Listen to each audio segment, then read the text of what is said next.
नमस्कार दोस्तों, आप सभी का एसबी स्टडी 98 पर स्वागत है। आज मैं आप लोगों के लिए देखिए सीटेट में आज एसएसटी से संबंधित वीडियो लेकर के आई हूँ। तो देखिए एसएसटी में उन राज्यों को लेकर के आए हैं हम जिससे हर बार एग्जाम में प्रश्न आते हैं। तो आइए उन इम्पॉर्टेंट राज्यों को देखते हैं, पढ़ते हैं उनके बारे में। चलिए देखेंगे सबसे पहले हम लोग लद्दाख के बारे में। तो देखिए लद्दाख पहुँचने के लिए जम्मू कश्मीर को पार करना पड़ता है। लद्दाख को ठंडा रेगिस्तान भी कहते हैं। देखिए इस पॉइंट को आप लोग नोट कर लीजिएगा, लद्दाख को ठंडा रेगिस्तान भी कहा जाता है। यहाँ 1 या 2 फ्लोर की बिल्डिंग होती है। घर पत्थर के बने होते हैं। लद्दाख में जो घर बने होते हैं वो पत्थर के बने होते हैं। अगला पॉइंट है जिनकी छत और फर्श लकड़ी की होती है। जिसकी छत और फर्श जो है लकड़ी की होती है। दीवार मिट्टी की और उस पर चूने की मोटी परत होती है। जो दीवार होती है वो मिट्टी की होती है और उस पर चूने की एक मोटी परत होती है। आगे देखेंगे यहाँ कम बारिश होती है। लद्दाख में बारिश कम होती है। अगला पॉइंट है यहाँ पेड़ पौधे नहीं पाए जाते हैं। देखिए यहाँ पे पेड़ पौधे नहीं पाए जाते हैं। लकड़ियों की सीढ़ी का प्रयोग होता है। देखिए यहाँ पे पेड़ पौधे नहीं पाए जाते हैं और लकड़ियों की सीढ़ी का प्रयोग होता है। अगला पॉइंट है मोटे पेड़ का तना छत को मजबूत बनाने में मदद करता है।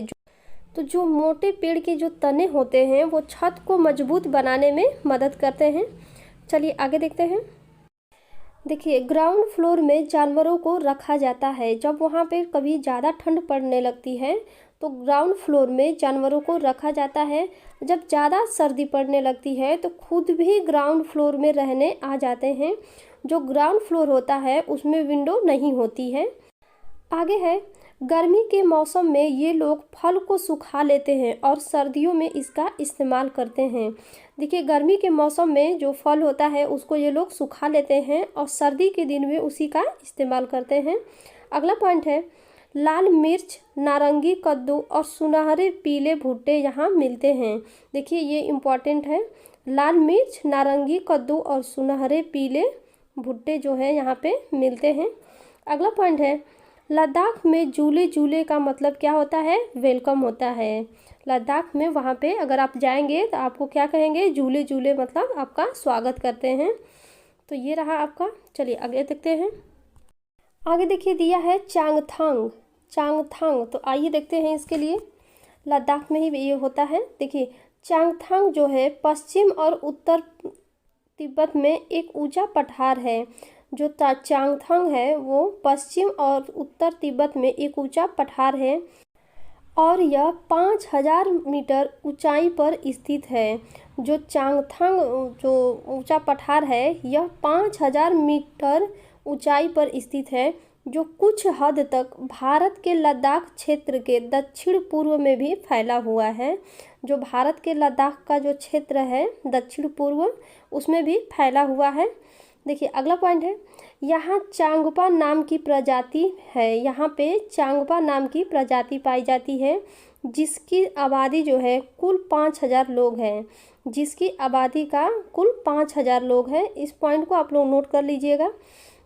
जो चांगपा नाम की प्रजाति है इसकी कुल आबादी जो है 5000 लोग हैं।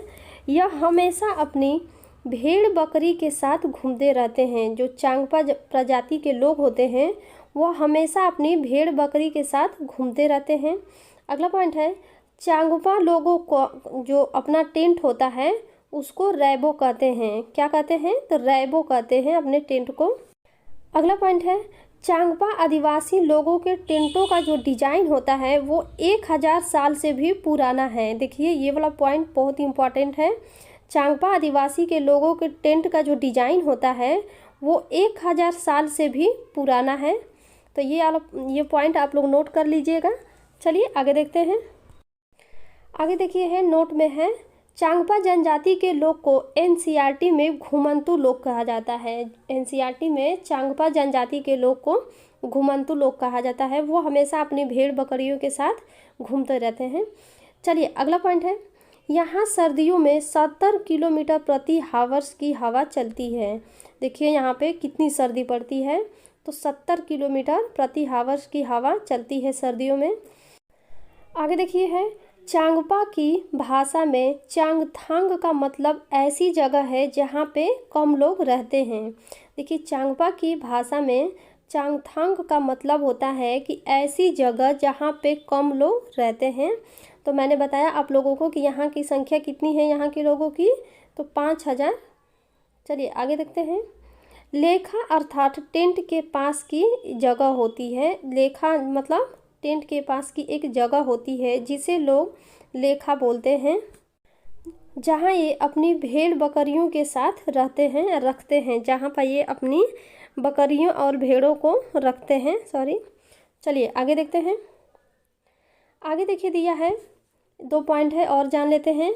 लेखा की दीवारें जो है पत्थरों से बनी होती थी। जो लेखा होता था जहाँ पे अपनी भेड़ बकरियों को रखते थे, उसकी दीवारें जो है पत्थरों से बनी होती थी। अगला पॉइंट है, हर परिवार अपने जानवर पर एक विशेष प्रकार का चिन्ह बनाता था। जो हर परिवार के लोग होते थे वो अपने जानवरों को एक विशेष प्रकार का चिन्ह बनाते थे, जिससे जो है उनके जानवर पहचान में आ जाएंगे। चलिए आगे हम लोग जानेंगे श्रीनगर के बारे में। तो आइए चलते हैं घूमने श्रीनगर। चलिए देखिए, श्रीनगर में कुछ घर पहाड़ में, कुछ पानी में, तो कुछ ऊंचे पर्वतों पर और कुछ पत्थरों से बने होते थे। श्रीनगर में कुछ घर पहाड़ में, कुछ पानी में और कुछ ऊंचे पर्वतों पर और कुछ पत्थरों से बने होते थे, पत्थरों में बने होते थे, और इन पर लकड़ी की सुंदर डिजाइन बने होते थे। क्या होते थे? तो इन पर लकड़ी के सुंदर डिजाइन बने होते थे। अगला पॉइंट देखिए दिया है, हाउस बोट। तो देखिए हाउस बोट यह 80 फीट तक लंबी हो सकती थी और 8 से 9 फीट तक चौड़ी। जो हाउस बोट होता था वो 80 फीट तक लंबी और 8 से 9 फीट तक चौड़ी होती थी। अगला पॉइंट देखिए दिया है, डोंगा। देखिए डोंगा ये एक नाव है जो झेलम नदी में डल झील में मिलती है। डोंगा जो है, ये नाव जो है झेलम नदी में डल झील में मिलती है। इसके अंदर कई कमरे होते हैं। जो डोंगा नाव है उसके अंदर कई कमरे होते हैं और अंदर से यह एक घर की तरह लगती है। इन पर लकड़ियों के सुंदर डिजाइन बनाए जाते थे। जो डोंगा में जो अंदर घर होता था उन पर लकड़ियों की सुंदर डिजाइन बनाए जाते थे। जो इसके छत पर डिजाइन होता है उसे खत्म बंद कहते हैं। जो इनके छत पे डिजाइन होता है उसे क्या कहते हैं? तो खत्म बंद कहा जाता है।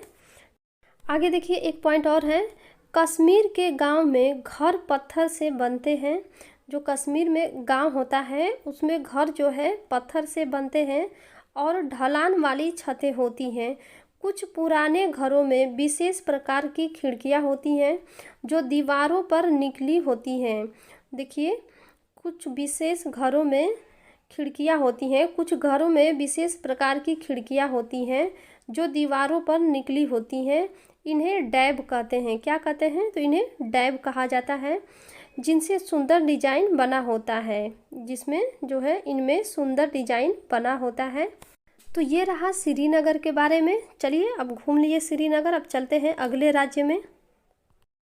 अगला राज्य है असम। तो चलिए असम चलते हैं। देखिए असम में घर जो है ज़मीन से 10 या 11 फीट ऊपर होते हैं। जो असम में घर बनाए जाते हैं वो ज़मीन से 10 या 11 फुट ऊपर ऊंचाई पर बनाए जाते हैं। ऊंचाई पर बनाने की वजह होती है भारी बारिश। वहाँ पे बहुत भारी बारिश मतलब ज़्यादा बारिश होती है, इसलिए वहाँ के लोग जो है अपने घर को 10 या 11 फीट ऊपर बनाते हैं, ऊंचाई पर बनाते हैं। आगे देखिए है, ये बांस से बनाए जाते हैं। वहाँ पे असम में जो घर बनाए जाते हैं वो बांस से बनाए जाते हैं और अंदर भी लकड़ियों का प्रयोग होता है। उसके अंदर भी लकड़ियों का ही प्रयोग होता है। आगे देखिए दिया है, असम में बांस तथा रस्सी के पुल बनाए जाते हैं। असम में बांस तथा रस्सी के पुल बनाए जाते हैं। यहाँ बांस को गरीबों का टिम्बर कहा जाता है। देखिए असम में बांस को गरीबों का टिम्बर कहा जाता है। तो ये रहा आपका असम के बारे में। चलिए आगे हम लोग चलेंगे मिजोरम। तो देखिए मिजोरम के बारे में जानते हैं। देखिए मिजोरम में मिजो, लुसेई, कुकी, देखिए ये मिजो, लुसेई और कुकी भाषा बोली जाती है। ये तीनों इम्पॉर्टेंट है, याद कर लीजिएगा आप लोग। अगला देखिए दिया है यहाँ पे, यहाँ 3/4 लोग जंगल में रहते हैं। मिजोरम में 3/4 लोग जंगल में रहते हैं। आगे है, यहाँ की मुख्य फसल क्या है? चावल है। यहाँ की मुख्य फसल जो है चावल है। आगे देखिए है, झूम खेती मिजोरम में होती है। देखिए ये इम्पॉर्टेंट है, झूम खेती जो है मिजोरम में होती है।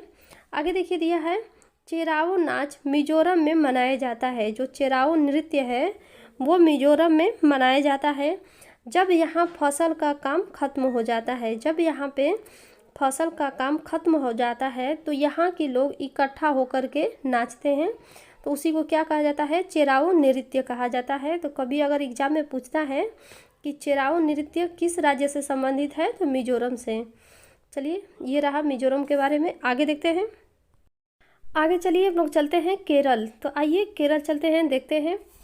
देखिए केरल में टाइपियोका ज़मीन के नीचे उगाया जाता है। यह एक प्रकार का फल है। टाइपियोका जो है एक प्रकार का फल होता है जिसे केरल के लोग उबाल कर खाते हैं। टाइपियोका को अन्य नाम जो है कप्पा है। क्या है? कप्पा। टाइपियोका को अन्य कप्पा नाम से भी जाना जाता है। पिछली बार एग्जाम में ये प्रश्न पूछा हुआ था, टाइपियोका का अन्य नाम। चलिए आगे देखते हैं हम लोग। केरल में मलयालम भाषा बोली जाती है। केरल में मलयालम भाषा बोली जाती है। आगे देखते हैं केरल में। देखिए केरल में माँ की बड़ी बहन को वलियम्मा कहा जाता है। क्या कहा जाता है? वलियम्मा।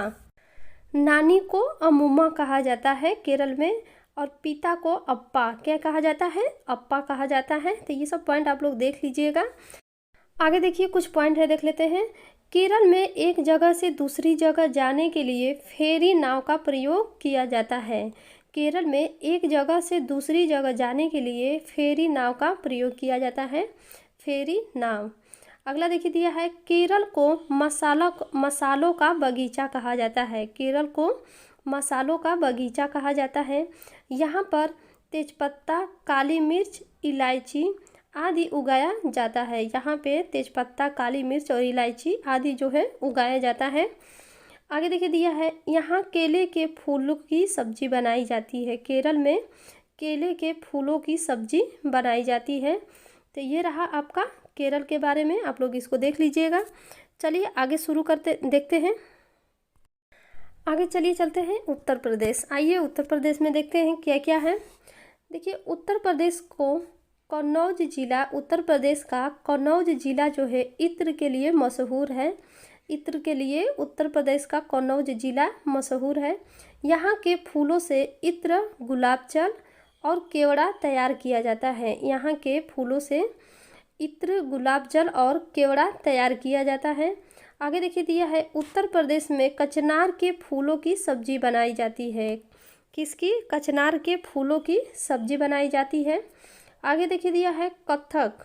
कथक जो है उत्तर प्रदेश का नृत्य है। कथक जो है उत्तर प्रदेश का नृत्य है। तो ये रहा आपका उत्तर प्रदेश के बारे में। तो आज के लिए इतना ही है। अगर वीडियो आपको अच्छी लगी हो तो कमेंट करके आप लोग ज़रूर बताइएगा कि वीडियो आपको कैसी लगी है। चलिए वीडियो को लाइक और शेयर ज़रूर कर दीजिएगा। अगर आप चैनल पर नए हैं तो चैनल को सब्सक्राइब कर लीजिएगा।